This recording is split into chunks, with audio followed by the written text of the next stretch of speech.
Você sabe de onde eu venho, venho do Morro do Engenho.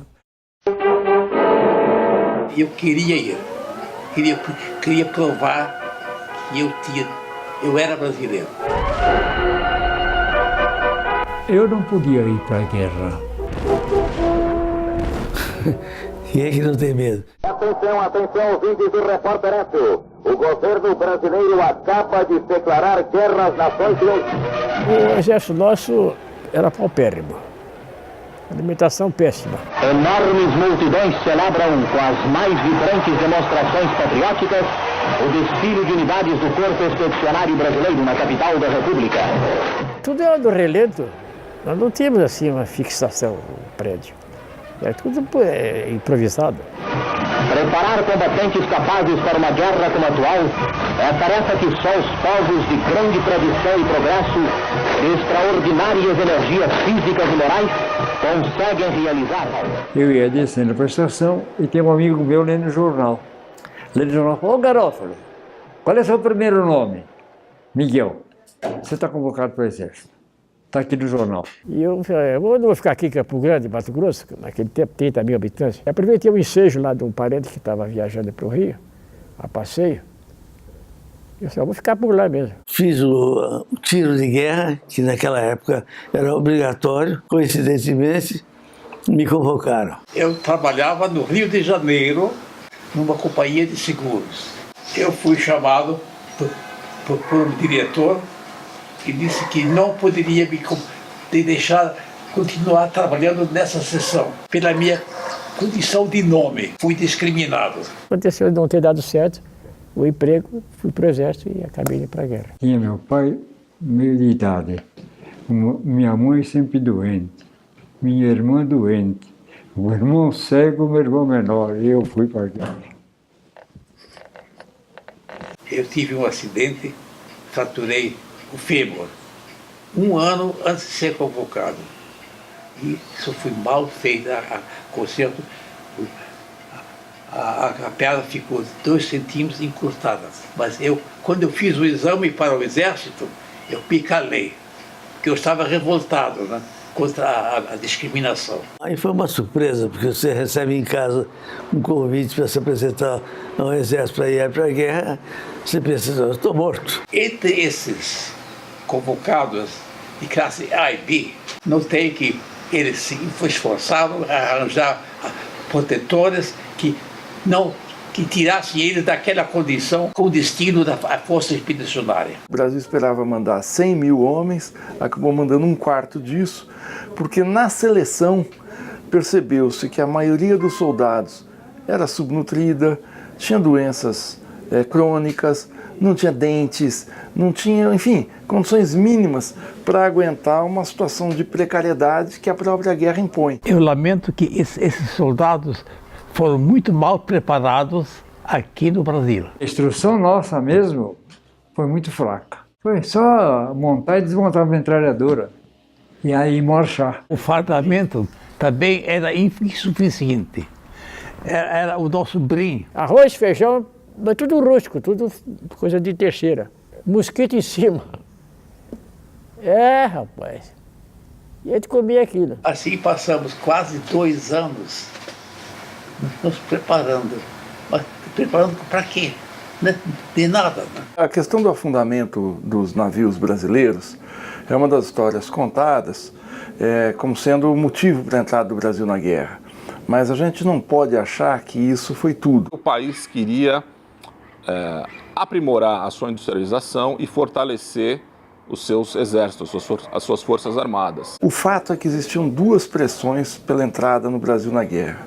A mais importante era uma pressão interna, que vinha desde 1942, por aí, 41, 42, especialmente dos setores democráticos da sociedade brasileira. E a aliança estratégica com os Estados Unidos foi uma chance muito boa que o país teve de se armar mais consistentemente, de adquirir armas de um grande fabricante de alguém que tinha capacidade de fornecer esses materiais. E existia também uma pressão dos Estados Unidos, não porque eles estivessem tão interessados na derrota do eixo, mas é porque a entrada do Brasil na guerra colocaria o Brasil em estreita ligação com as Forças Armadas norte-americanas, que foi o que aconteceu.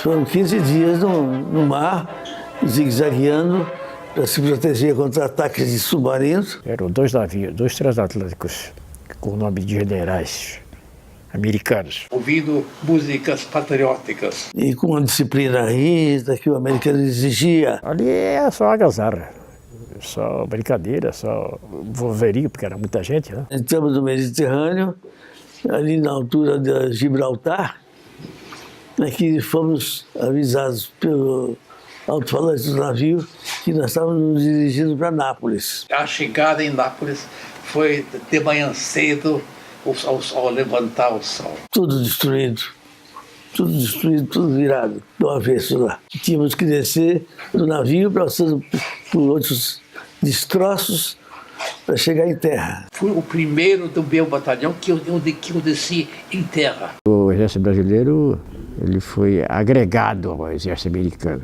5º Exército. Dentro do 5º Exército, nós pertencíamos ao 4º corpo, que era, cada exército tinha 4 corpos. Era gente para danar lá dentro da Itália. O porto estava muito cheio de gente. E o nosso fardamento era igualzinho do alemão. O americano confundia. Os italianos, enfim, todos. Quando nós descemos do navio, e o povo começou a xingar nós. Achincalhava o brasileiro porque achava que era alemão. Eu disse para ele em italiano: pois não somos tedeschi, somos brasiliani. A roupa que a gente usava, o uniforme, era também tudo largo. A roupa, infelizmente, não era própria para o clima da Itália, mas aos poucos o americano substituiu. Em vez do capacete, recebia um chapéu. Depois que eles receberiam o capacete americano. O exército brasileiro, na época, não tinha preparação suficiente para manter uma tropa em combate. Tanto de organização, como de munição e treinamento de combate.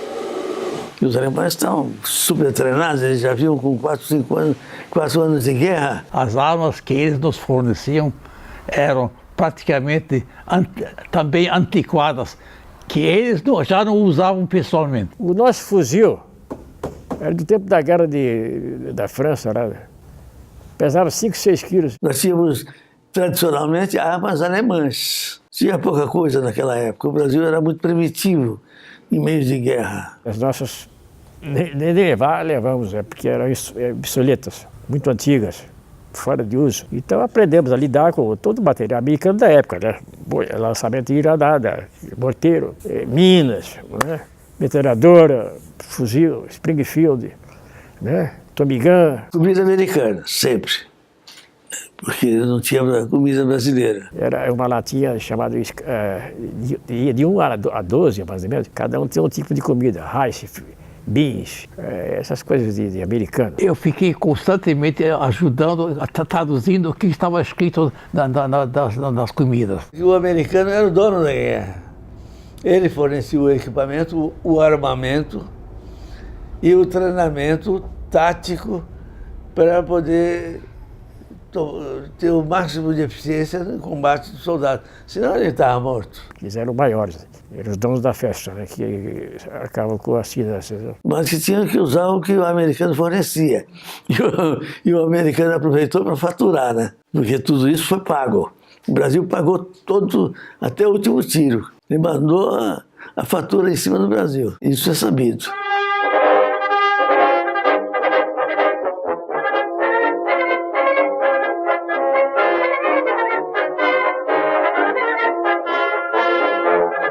Primeiro dia, quieto. Segundo dia, quieto. Terceiro dia, a meio-dia começou o fogo, cerrado. Ali entramos embaixo de bala. Tiro, de madrugada. Miseradura. Estávamos sendo bombardeados todo dia, noite e dia. Era um barulho noite e dia. Tiro de artilharia em cima da gente todo o tempo, todo o tempo. Batia naquelas casas antigas da Itália, né? Tijolão desse tamanho assim, que arrebentava tudo. Eu falei, é hoje que eu vou morrer. Acho que o alemão recebeu a ordem de retirada e nós também. Quando eu levanto da onde eu estava, a bomba me explodiu, me jogou 10 metros longe, eu e um cabo. Vem um tiro, você se abaixa, se assusta e o negócio passa. Se não pegou em você, tudo bem. Em algum lugar caiu. E eu então caí. Estava chovendo ainda, tudo lambuçado de barro. Quando eu vi, estava ferido. O primeiro nome que me veio na boca, mãe, eu estou ferido. E sem banho, sem nada, sem 20 dias sem tomar banho. Frio intenso, abaixo de zero, neve, uma vida cruel, pela pouca idade que a gente tinha. Eu perdi 2 colegas, assim, num bombardeio, que nós estávamos aqui à noite conversando. Eu fui dormir, eles ficaram na casa, e onde caiu a bomba. Peguei açúcar, tomei para não dar hemorragia. E o cabo me deixou sozinho. Eu fui convocado para chefiar a metralhadora. Outro tiro que tinha morrido um cabo lá. Eu era cabo, então fui substituir. Eu não sei se eu sou muito valente, eu não tinha medo. Pensava em morrer, mas eu fiquei sozinho. Aí vinha vindo um com metralhadora da nossa companhia no ombro. Eu gritei para ele, Scarpim, Scarpim, estou ferido. E ele veio. Era um morro chamado Morro de Castelo, mas uma vasta planície. E não sei se uns 500 metros mais ou menos, um pouco mais. E como é que a gente ia chegar lá? Se o americano, se o alemão estava escondido lá embaixo da casa-mata deles? E os alemães defenderam ali com unhas e dentes porque eles já estavam no final da guerra para eles. Andei 4 quilômetros perdendo sangue, até onde estava o ponto de socorro. Chegamos lá, para atravessar o rio, a ponte o alemão tinha derrubado. Atravessei em cima de uma tábua. Atravessei do outro lado, já começou o enfermeiro. O que foi, garoto? Olha aqui, ferido, está tudo caído, sangue e tal. Começou a dar penicilina, e aquilo doía que era uma desgraça. Depois de 2, 3 tentativas, eles se entregaram porque houve muita baixa da nossa parte, né?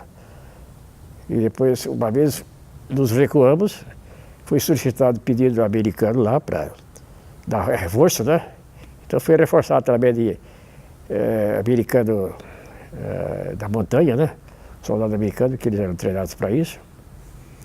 A aviação nossa também trabalhou um pouco. Cheguei no Porto Socorro ali, de impreviso, o médico fez para mim, fez o curativo, falou, o que você quer? Falei, doutor, eu quero comer, faz 3 dias que a gente não come. 3 dias que a gente não come. Ele me deu um pãozinho, com pão com manteiga e chocolate, que eles não tinham também. E fizeram uma barraca de lona na beira do rio para mim dormir, que não tinha lugar, porque aquilo era de improviso. Então, depois desse reforço, dessa luta toda, através do americano, eles se recuaram. Já estavam perdendo a guerra. E eu fui lá dormir na beira do rio. Uma chuva à noite, e o rio começou a transbordar. E a água já estava batendo atrás, viu? E eu fui ver, não morri na linha de frente, vou morrer afogado. Os alemães jogando bomba e arma e tudo que eles tinham. O garoto está lá! Me pegaram eu, já com a água batendo atrás nas costas. Fui para o hospital de Lucca. Ali comecei a fazer curativo. Mas a gente saía na rua assim, na área que nós estávamos, as ambulâncias que corriam ali, por nossa conta, sempre tinha 5, 6 mortos. As casas todas, 2, 3, 4, 5 mortos. E de 3 em 3 horas, penicilina. 3 em 3 horas. Eu não podia sentar mais, não dava, era tão doído, que eu ficava louco. Quando chegamos numa cidade chamada de Forno Novo de Itaro, ao encalço deles, eles se fixaram no lugar lá e que eles deram e pegaram um padre lá como ideia deles para falar com o nosso comando que queriam se entregar, mas condicionalmente. E o nosso comando, não, como é que vai se entregar? Vocês estão perdendo a guerra. Não tem acerto, não. Um dia veio o gerente dali e disse para a moça, eu quero aprender a falar brasileiro. Ele era americano. Então a cozinheira falou, vai falar com aquele moço lá que ele te ensina. E ele veio. Eu quero aprender a falar brasileiro. Eu falei, eu te ensino. Falei, aquela enfermeira vai me pagar. O coronel falou, vamos atacar. E subimos o morro. Um negócio de 3, 4 quilômetros mais ou menos onde eles estavam. Eles estavam instalados 15 mil homens. Eu disse para ele, quando a enfermeira vier, ele percebeu. Ele falou, bom dia, lavou bunda hoje? Tá, ele, tá bom. Tá, o pessoal ficou tudo ali de espera. Ela veio. E ele então chegou para ele, bom dia, aprendendo brasileiro, lavou bunda hoje? Era uma risada, viu? Uma risada de... Eu me nasci em 1920 e esse meu irmão, que estava na Alemanha, tinha nascido em 1922. E quando arrebentou a guerra, ele não pôde voltar, porque ele era considerado alemão. Eles não aguentaram o tranco. Eles se entregaram. Aí foi só festa, né? Eles levantaram aquela bandeira branca, pedindo socorro. Essa tropa toda foi entregue ao americano, né? Eles tomaram conta. Houve a rendição, assinatura de contratos, aquela coisa toda, né? E depois ficamos sabendo que no fim, quando os alemães já estavam perdendo a guerra, que ele também foi convocado. A retirada da frente oriental contra os russos, ele estava na retirada, desapareceu. Ele foi dado como desaparecido. Chegou um dia e falou, Garofalo, vai pro Brasil. Tá bom. Embarquei no dia seguinte. Foram 15 mil homens, mais ou menos, entre italianos e alemães. Mas eles estavam esquálidos, magros, sofridos, já de 40, 35 anos, por aí. Eu cheguei um pouquinho antes de terminar a guerra. Eu cheguei aqui, a guerra terminou. Amigo ouvinte, aqui fala o repórter Esso, testemunho ocular da história. A Rádio de Hamburgo, depois de transmitir o crepúsculo dos deuses durante muitas horas, acaba de anunciar o Führer morreu.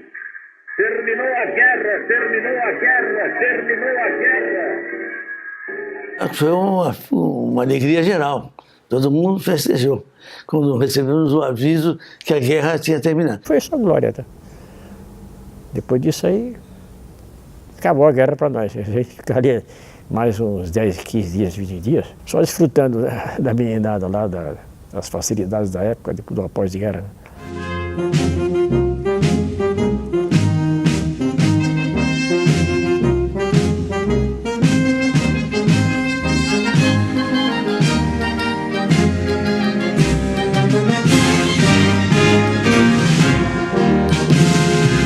E no terceiro dia, veio 3 senhores na minha cama. Um deles falou, menino. Falei, pera um pouquinho, obrigado do menino. O que aconteceu com você? Então eu mostrei para ele. Ele falou para mim, você sabe que não fui eu que mandei vocês para a guerra. Eu falei, sei. Foi Oswaldo Aranha, né? Falei, porque o senhor era do eixo.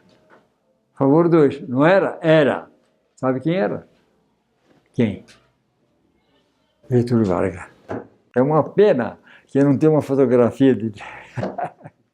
Mas é verdade. Nem pensão davam. Apenas o Getúlio Vargas, já no navio, ele dispensou a turma. Todo mundo foi embora para casa. Eu vi no Rio de Janeiro, na volta, no Hospital Central do Exército, tinha uma sessão só de enlouquecidos pela guerra. Eram uns 40, 50. Como é que um cidadão que lutou numa guerra de 7, 8 meses, com tudo aquilo que aconteceu lá, desprovida de literatura, desprovida de base, de família, de tudo, como é que ele vai se conduzir na vida? No Brasil, daquele tempo ainda, 70 anos atrás. No fim, foi no governo do Castelo Branco que ele legalizou essa pensão e os meios de vida dos ex-combatentes, porque muitos estavam na penúria. Em primeiro lugar, houve uma pensão para quem era inválido de guerra e para quem voltou com traumas psicológicos severos. Em 1988, com a Constituição, foi concedida uma pensão de forma geral para os ex-combatentes. Eu não me comentava com a minha participação, sabe? Eu queria pôr oposição, porque eu tinha sido discriminado no meu emprego. Graças a Deus, eu me sinto recompensado por ter sido participado realmente da guerra, né?